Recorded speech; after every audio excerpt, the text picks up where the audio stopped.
அன்பு உறவுகளுக்கு வணக்கம்.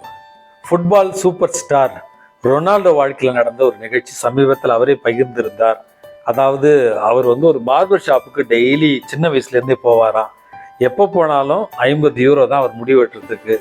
பல ஆண்டுகளாக, அதாவது ஃபுட்பாலில் அவர் பிரபலமாகறதுக்கு முன்னால் இருந்து எப்பவும் அதே கடைக்கு தான் போவாராம். அதே கடையில் அந்த முடி வெட்டுபவர் இவர்கிட்ட எப்பவுமே முகத்தில் சிரிப்போடு 50 யூரோ தான் வாங்குவாராம்.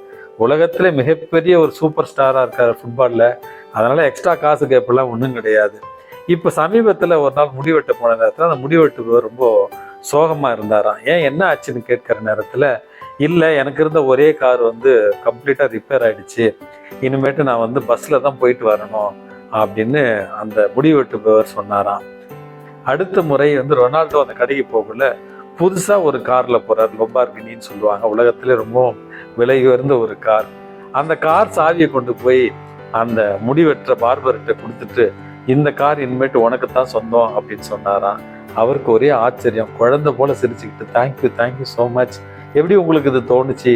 இந்த ஃபுட்பால் சூப்பர் ஸ்டார் ரொனால்டோ கிட்ட கேட்ட நேரத்தில், இத்தனை ஆண்டுகளாய் எனக்கு நீ பிரமாணிக்கமாக இருக்கிற, நான் ஏழ்மையில் இருந்த நேரத்திலும் பணக்காரனாக இருக்கிற நேரத்திலும் என்கிட்ட நீ வாங்கினது வெறும் அந்த 50 யூரோ மட்டும்தான்.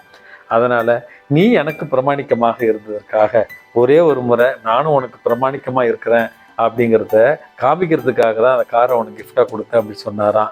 அன்புமிக்கவர்களே, நம்முடைய வாழ்க்கையில் பணம் வரும் போகும், அந்தஸ்து பதவிகள் இதெல்லாமே போகும்.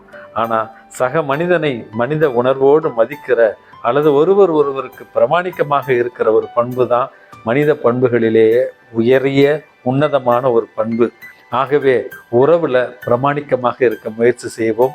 எப்பொழுதுமே மகிழ்ச்சியாக வாழ்வோம். இந்த நாள் உங்களுக்கு இனிய நாளாகட்டும். வணக்கம்.